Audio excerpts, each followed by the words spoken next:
Well, nice. Oh, well. Let's have fun. Let's have fun today. So, Francisco, come over here. Join us. Hello, everyone. Hi. Say something if you can hear us. Exactly. Say something. Hello and welcome to the second Untitled stream. Okay, JP is there. Okay. It's now working. Finally. Now it's working. And Just 5 minutes. Just 5 Yeah. minutes late. we had some troubles again, but we're getting better and better. Yeah. Every time. Every time learning how to solve our. So last time it took us like half an hour and now only 5. Exactly. We are learning. And today we are gonna talk about our fuck-ups, as you have seen in our Not my world, but Nice our game. biggest Our biggest mistakes. Our biggest mistakes, yeah. And of course you're invited. I think we have a top 10 list. Exactly. So we have been talking about the biggest mistakes of Nice Game the last week, and we put them together in a top 10 list. And we want to share them with you. And the first one is Wait, before we go there, let me say, if you have bigger mistakes, be sure to write them in the chat. We're still collecting. I mean, bigger mistake about us in like on our games or. Yeah, I mean, obviously, but so we could have done a top 100 too, of course, but we decided to go top 10. So if you're holding a grudge against us for some reason, Now it's your time to shine. exactly. Hi, Emil. Hi, nice to see you. Hi. From the Discord. And hi, JP. So, Yeah, I guess this is not something that companies usually do, but we are special. And we really like to make fun of ourselves, so why not? Why not? all right. If you say so, let's wait and see. If I mean, we really... especially considering that they were mostly your mistakes. So Okay, it's pretty much like a list of the 10 biggest Simon's fuck-ups. Let's wait and see. I mean, I think what's gonna happen is I'm gonna become really defensive, and probably it's not even mistakes on the list. Probably it's all just Like, galaxy brain moves. Like genius moves that they will pay off in a year. Exactly. So let's see what we have prepared on the list. Okay. So this is one of the first Nice Game board games, Dragon Canyon. By then Yes. we didn't even have. Okay. So this is a big box, and the fucked up here is that it's the inlay missed, and we have a big box. Exactly. I mean, So also. why you decided to do this? Monstrous. I mean, stop! Don't shake it. That's the point. Don't shake it. So the first problem with this, and I mean, we still love this game. It's still a cool game, but the first thing you can see is it says actually 2 to 5 players. Yeah. And we made a solo mode for it. So this is one of those cases where we made more for the game than it even says on the box. We can put it on the screen now, Yeah. because I mean, if we take the cake out. Yeah. That's nice. No, but then I cannot reach the cake. I haven't Okay. even tried the cake, so This is the cake, by the way. It's also like a. it's a big fuck up. I mean, It looks like a crater or something. This is a very nice cake by our neighbors that we have luckily. So it's this is Dragon Refilled. Canyon. This is the box, and looks normal, right?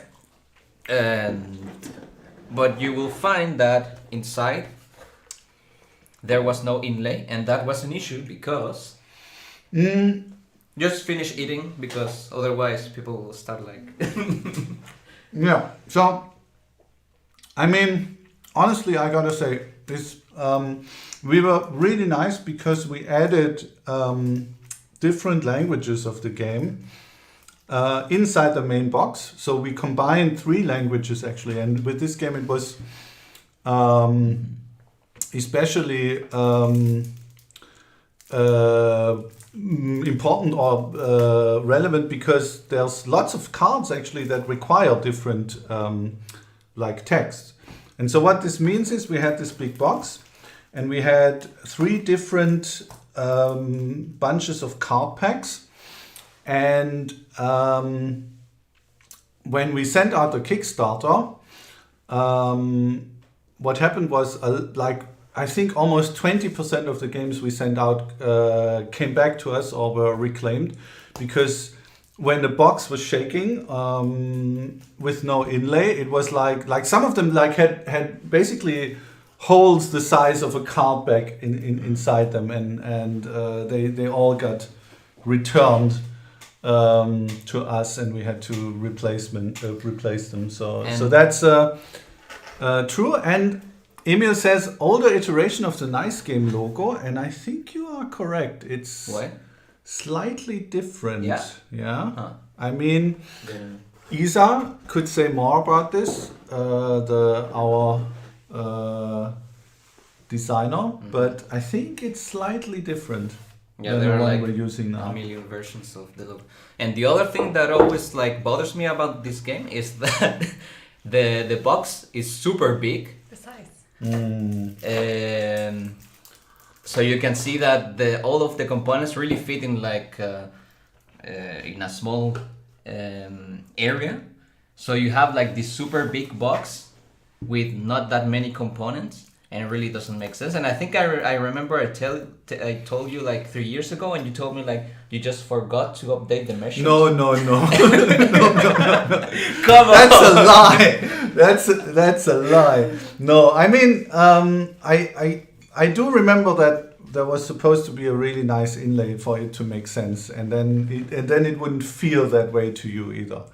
I think, but that's a really regrettable thing in our number 10 here. But you went for this size because of like just. I mean, you know how it is in board games. If something is this size, you can sell it for €100 maybe, and if it's like a little bit smaller, then you get. I find that super stupid, but okay. So, I mean- how did it work for Dragon Canyon? Oh, come on! Now you're just trying to get on my nerves, right? Yeah. No, I mean it's a nice game, and we don't have many left, but we also did not make many, so it's basically a rarity at this point. I would say. And the other thing is that the art, it's really like not up to the times, you know, like. Come on, can we stop shitting on the game? Is this how we're gonna play this all day? I mean, it's the opportunity to do it. It's the opportunity to. I mean, we need to say that. I mean, it's true. Nowadays, we wouldn't do this sort of like. I mean, it's super sexualized. What the fuck? I mean, come on! It's a. Wow, we're getting really.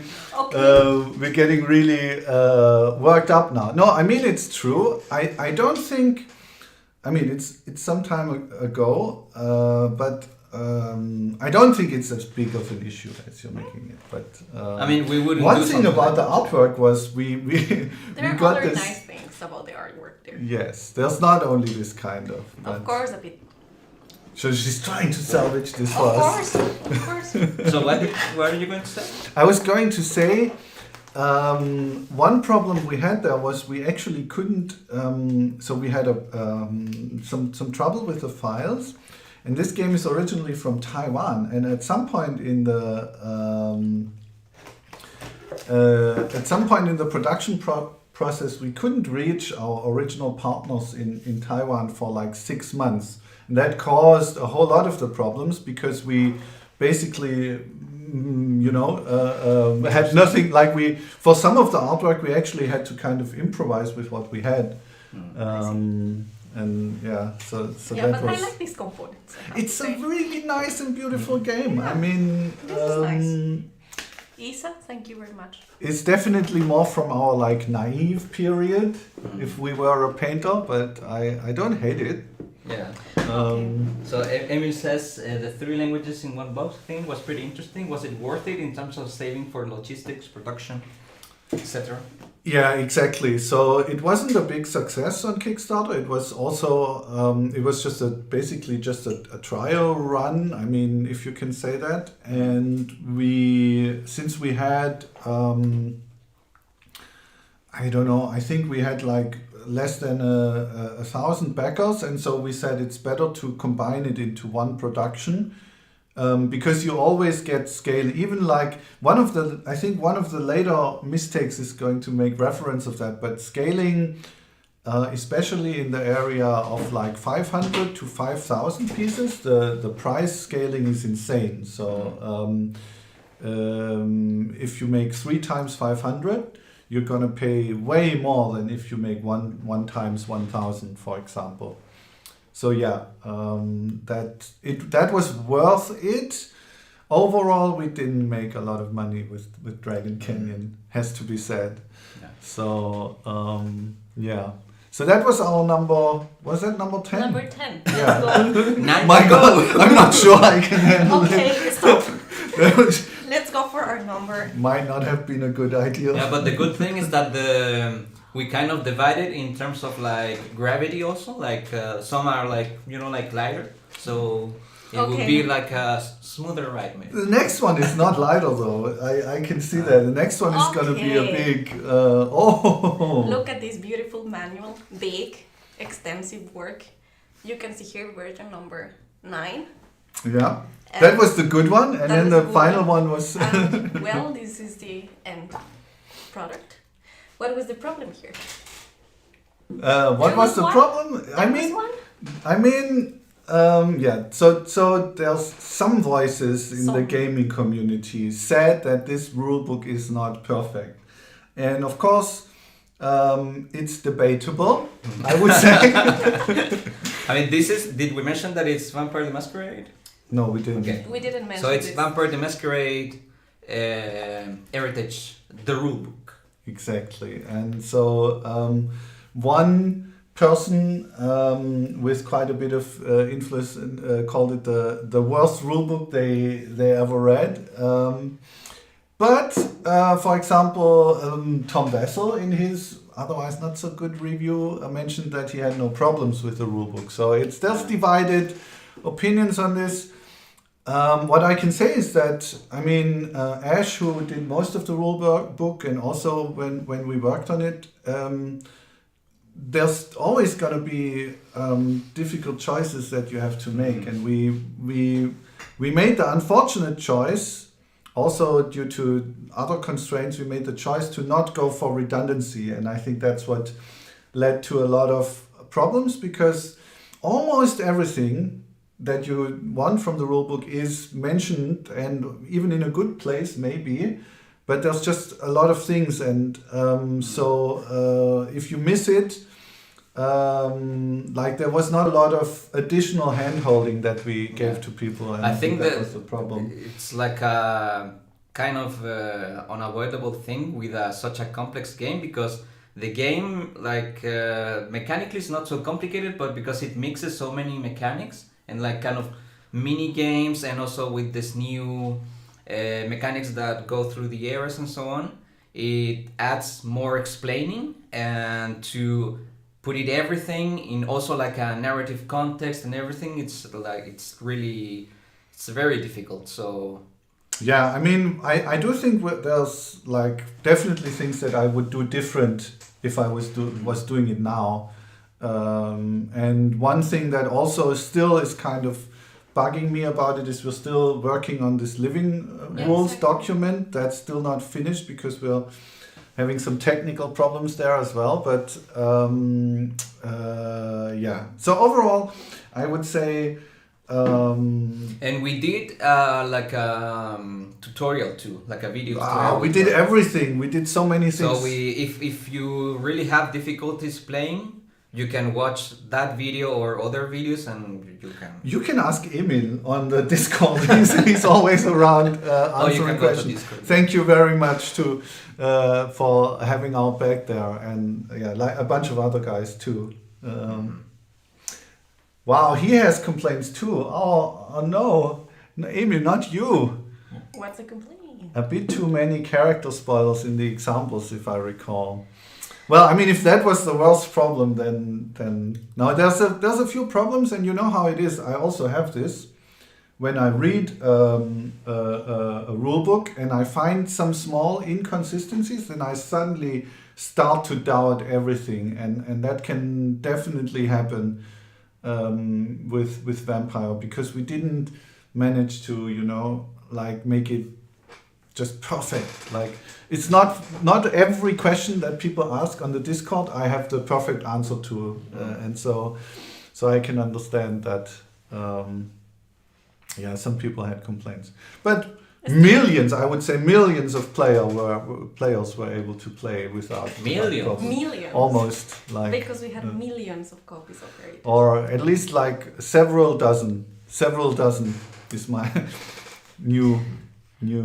But still, we had a lot of resources additionally to the manual.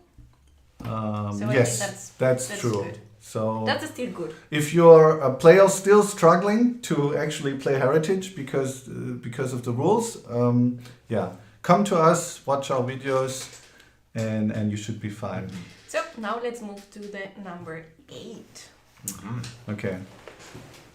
So our number 8 mistake is connected to one of our Woodsetter games of last year. Yeah. Cluster. It's Cluster.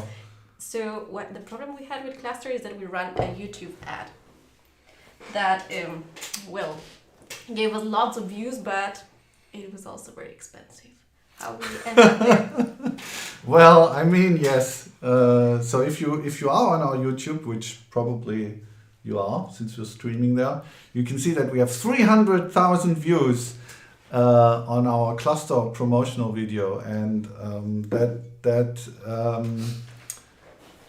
was basically the result of someone not turning off the switch for 2 months and just letting it run. And so we it was not our attempt to become new YouTube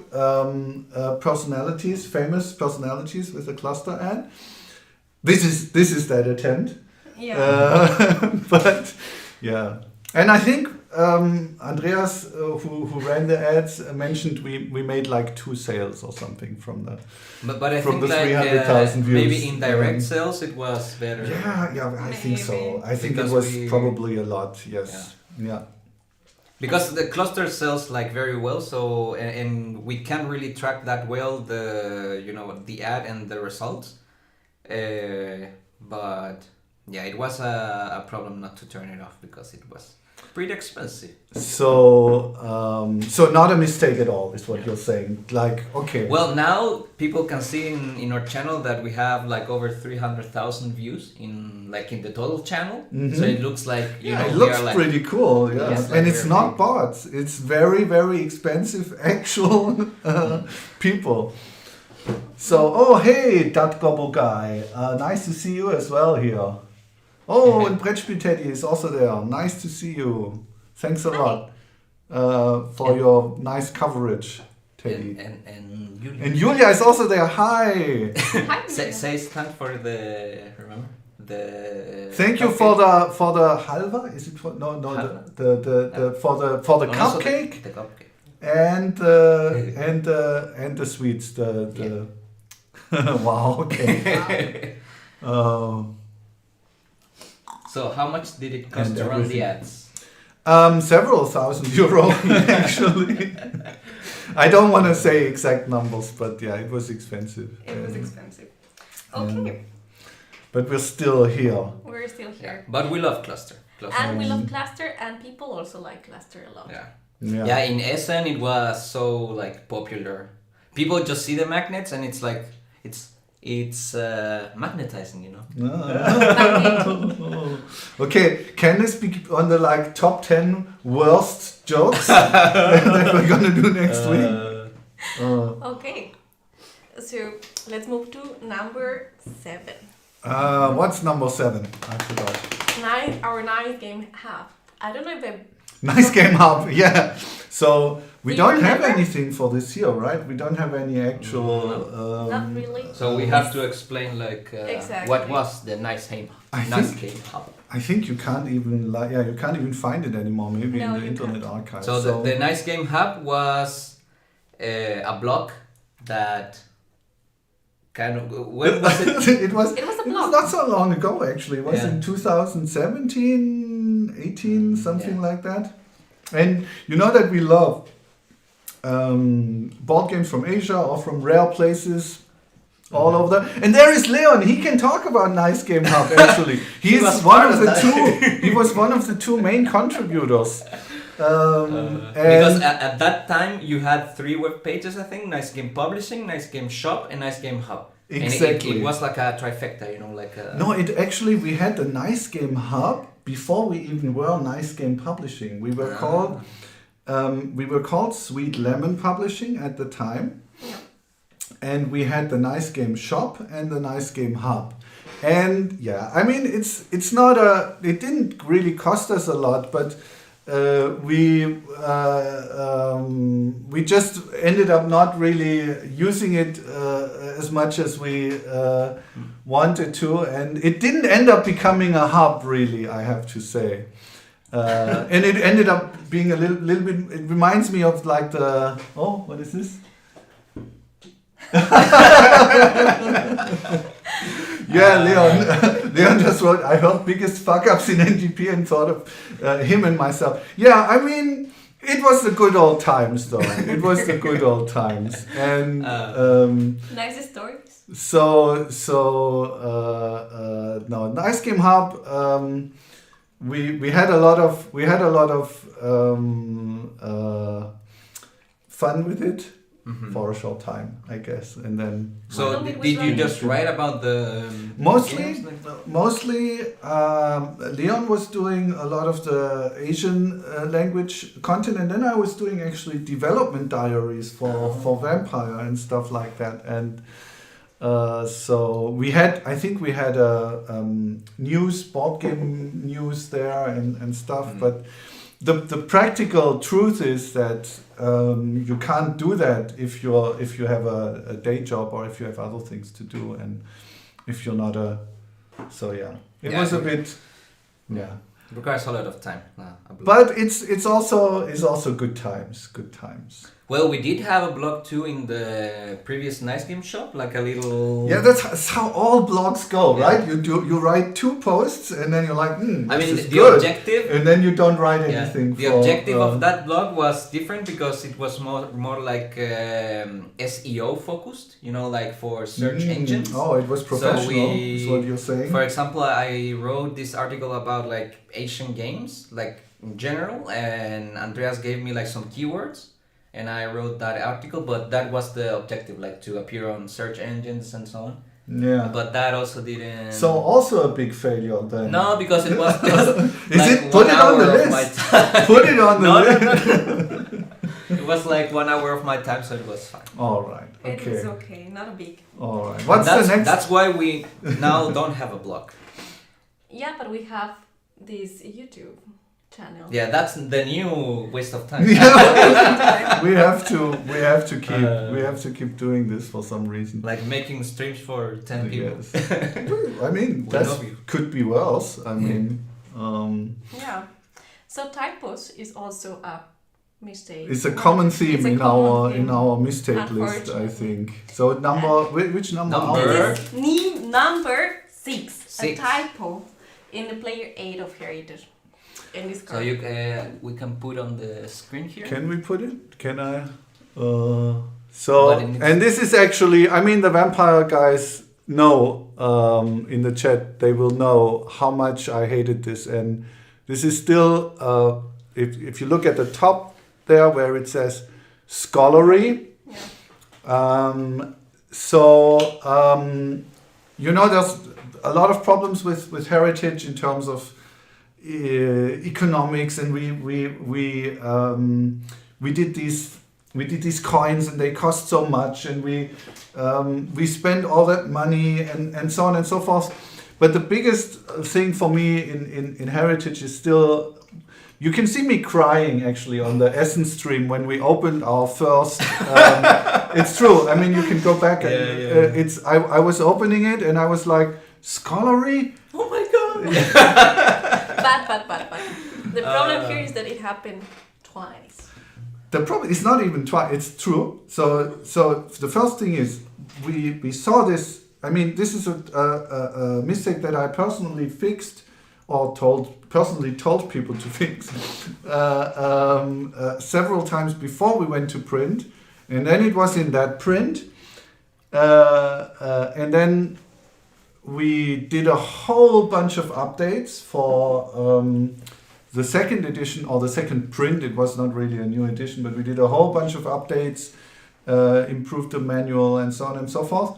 And then came the second print with all of the updates, and I opened the package, and what is the first thing I see in this? It still says scholarly. And at this point, I think we're probably better off pretending that it's some kind of special language that we invented. Like old spelling. Yeah, exactly. It's like that's how they wrote it in the 14th century. That's probably the way to handle that disaster. I remember we put an ad for the second print, and this guy I think he also played with us on a stream or was on the stream. Felipe. Mm-hmm. He said From Brazil. Yeah. He wrote did you fix scholarly? And what did we say? We just went under the table. Yeah. So I think it will remain. But to be honest, considering the amount of text in the game, the misspellings and stuff, it was none. It's true, but this one I can't. The bad thing is that this is a player aid, so every player has it. And has to look at it during the game, so it's kind of painful. Right. So, let's move on. Let's move on. What's the next thing? So, number 5. What's number 5? Number 5. Game of the Year launch. Oh, the Game of the Year Kickstarter. Oh my God. This is going to get emotional. No, it's okay. We all were here. This is one where we all participated at least, so I'm not alone. No, I mean, this is a serious one, I guess. We did have a failed Kickstarter earlier in 2021. I'm sure nobody remembers. I think actually the problem was only half in the launch. So we just had we didn't have not enough followers, not enough engagement beforehand. But I don't think, and then we thought we can offset it with some additional advertising and so on and so on. It's not about the game, Jan Philipp. It's definitely not about the game, but it's about the game is perfect. Shut up! Shut up with your sarcasm and your irony. Come on. Biggest screen. We have nothing to show. We can go to the.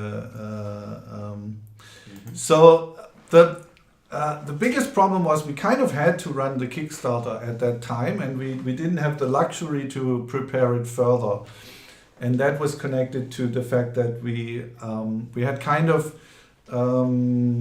run on the Vampire Kickstarter, and we had the plan to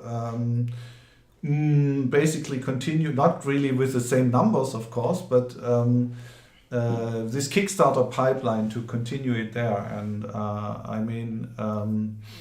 at the time it was really quite serious.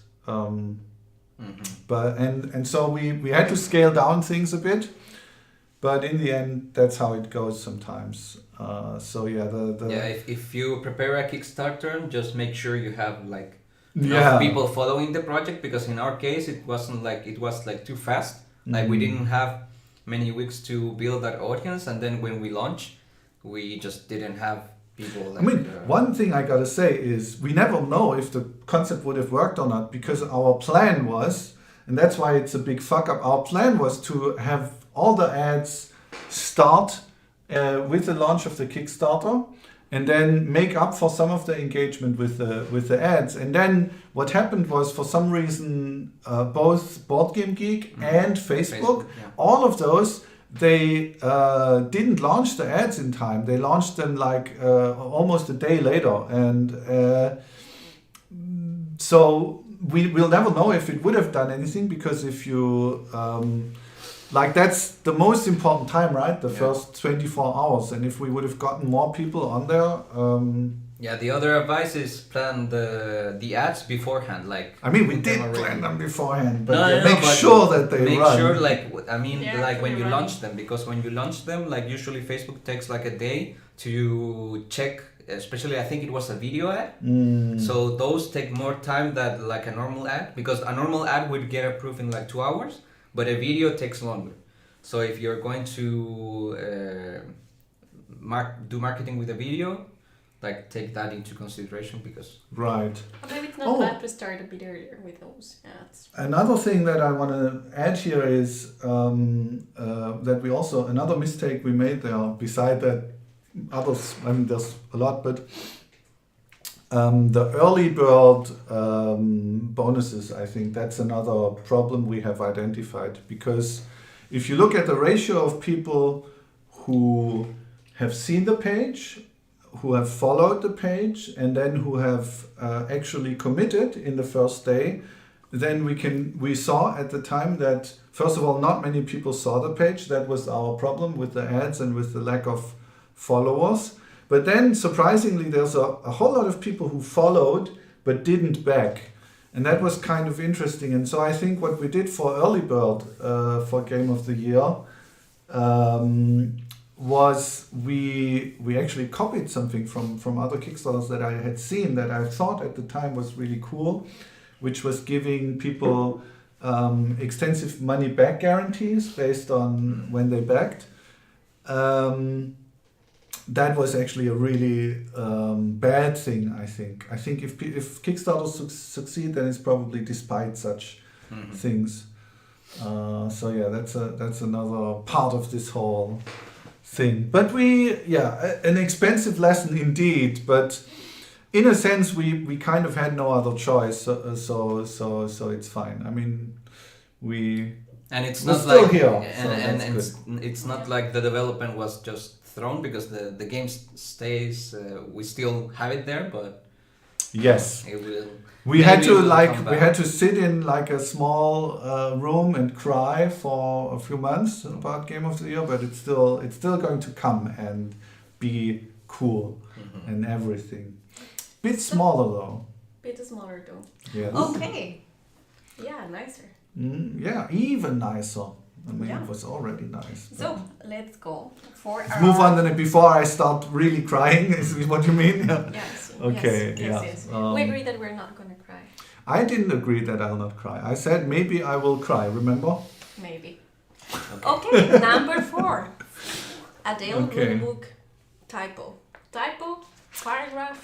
Yes. Show us where is it. It is too sad actually. It's a Don't copy put it and paste mistake in our German turn overview, and one of the phases is simply a copy and paste of the next phase. I think not so much to say about that one.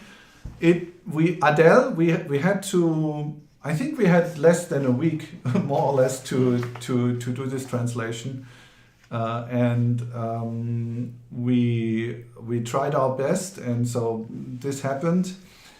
But it's quite sad, of course, because we always want to make sure that people get the best. Especially if you're buying a localized version of the game, there's always this doubt: oh, will they have done it well? And I think in general we did it well, but something like that.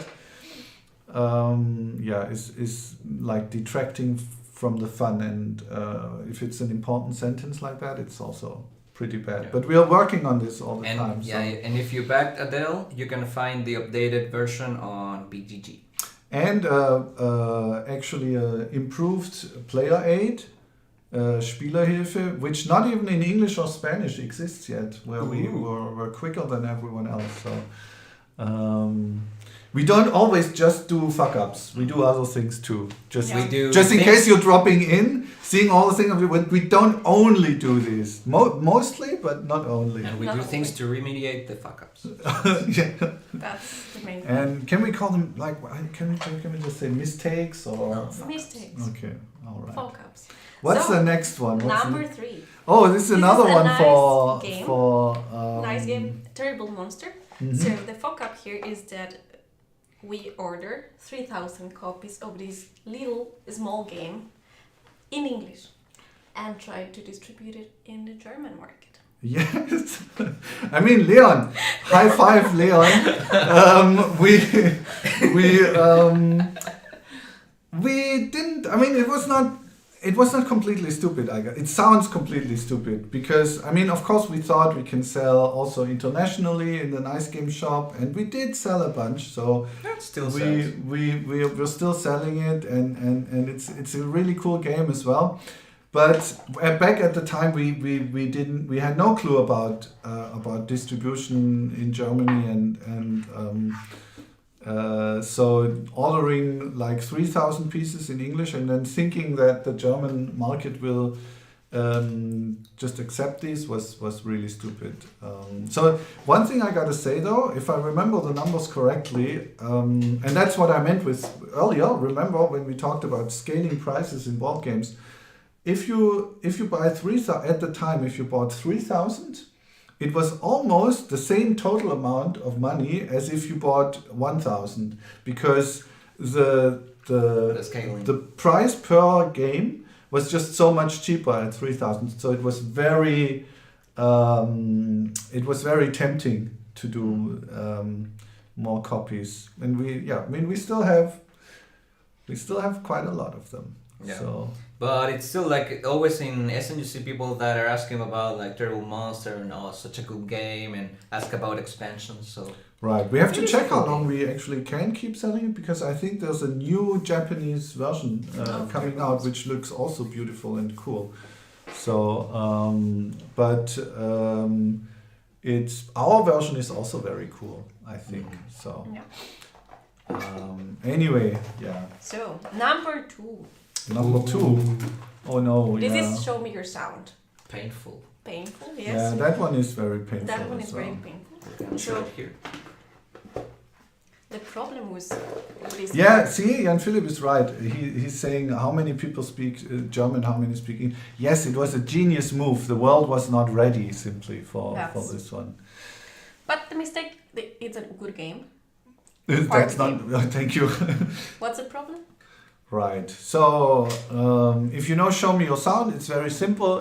It has it's a party game where one player knows which card we are looking for, which card we should avoid, and then the other players need to eliminate all the other cards in the middle using clues that are made with sound. And so there is this clue card in the game that helps with that because the player who knows, the clue giver basically, has to use this card to indicate whether a sound matches the target image or not, and then it is actually two-sided. So on one side it says to the clue giver, this sound refers to the target card, and then on the other side it tells to the other people what they should do with that information, because we eliminate the cards by turning them around. And so if the clue giver tells you the card has nothing to do with the sound, the card that we're trying to avoid turning around, then you should turn around cards that have something to do with the sound, right? So that's the only piece in the game that's a little bit complicated. But and this card is supposed to help with that by having two sides, one for the player who gives the clue and one for the others. And so the mistake we made was it's printed completely the wrong way around. So it tells you to do exactly the opposite thing of what you're supposed to do in the game. So that in itself is a pretty big fuck up, I think. And it's especially, for me, I think it's especially sad and deserves to be especially way up because the game is otherwise very cool, but it just presents a whole lot of problems for us in terms of how we can distribute it, and we always have to. So we would have to replace and repack all the games, or we have to add replacement cards. And originally the goal was to kind of use these games which are or that game which is kind of more mainstream to maybe get into more mainstreamy areas. But yeah, that's it's a bit hard. Difficult to because we printed like a replacement card, so that says the correct thing.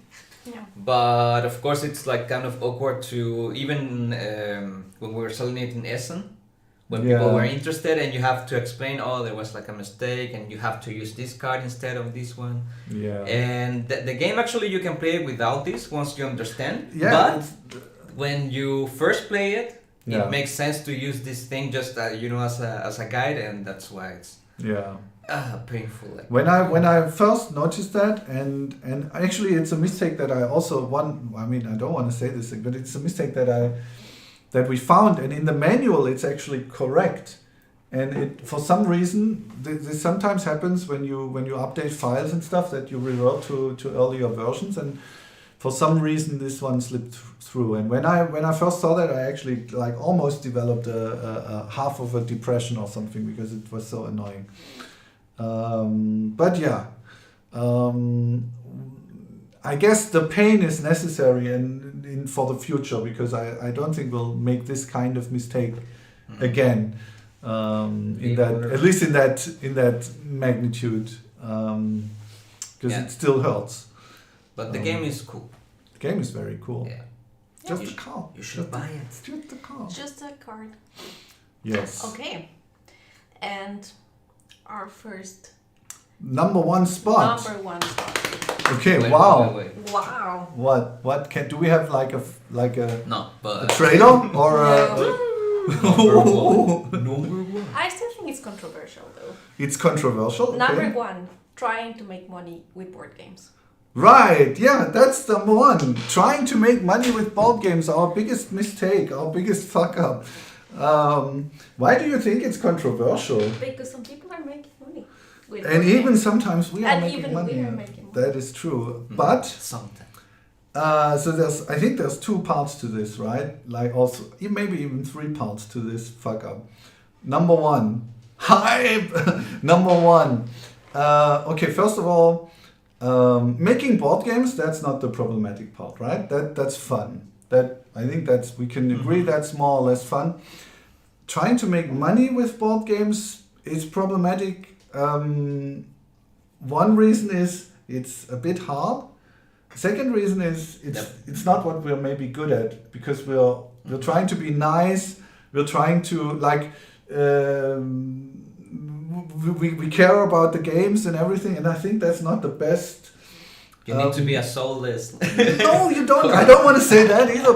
But sometimes sometimes we make these choices. Sometimes we make these choices which are clearly stupid from a financial perspective, and we just we can't help but doing it. Like. But why do you say like it's so difficult to make money? Like, can you elaborate on that? Well, I mean, I don't know. I mean, of course, everything is difficult. Like I guess except winning the lottery or whatever. But on purpose, that's also not easy. But especially in the last few years, I think it's quite problematic with all the developments, with all of the games that are coming out, all of the competition, with the production prices that are rising, logistics problems. I guess the pandemic didn't really hurt board games all that much in general, I would say, but it's not. I don't think it's the easiest industry to work in. But again, I think that's just one part of it. And actually, the third part is also quite important. A bit of a bigger fuck up trying to make money with something that you like to do personally or doing that as your profession, that's actually quite a problematic thing to do. I mean, at least for me, I definitely have this problem that when I get home, I don't really feel like playing anymore. So my personal enjoyment of the things that I used to like quite a lot has suffered quite a bit, and so I mean that can still be worth it, but it's something to consider, and that's part 3 of why it might be a fuck up to try and make money with board games. Like it's not, I don't think it's unsolvable. Like if you can recover from it and have fun. For me, that's. But I do need generally, like when I used to, I like to play like in Christmas time, and so I can like after 2 weeks of vacation from Nice Game, then I can enjoy the board games again.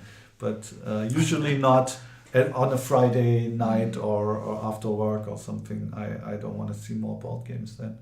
So that's my dark secret. No, secretly hate board games. But now. I think it's understandable. I think everyone who feels like that, it suffers a bit. I think some people are better at just approaching it from more like a economical point of view. They say, okay, I'm going to exploit it. Yeah, and that's what we're doing too. Good. No, that's what we're doing too now. We're just going to milk the money out of this. Out of this YouTube career. Oh yeah. Yeah.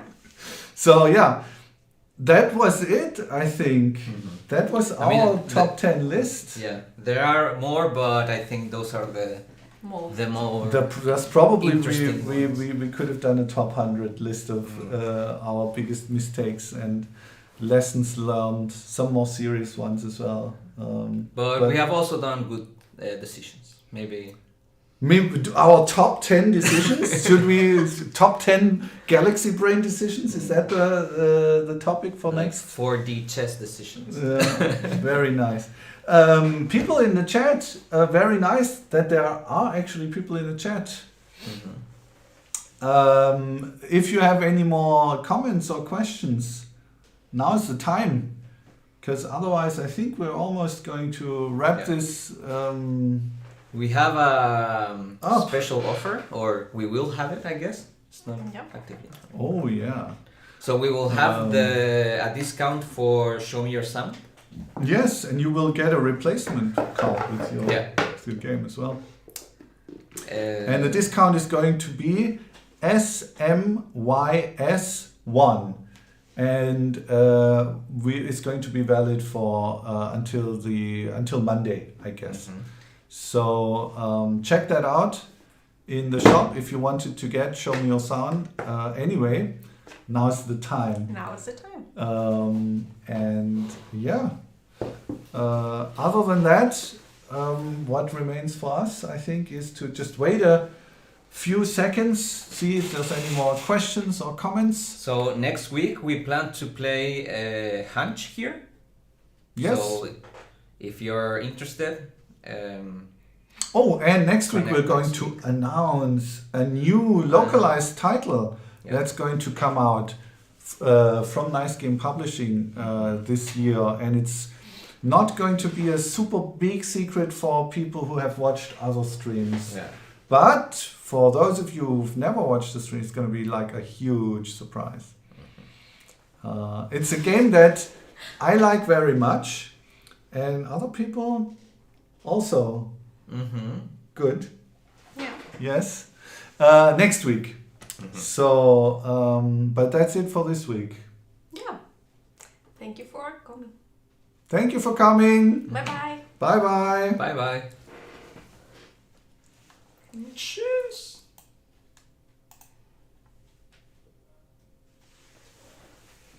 Oh, it was just not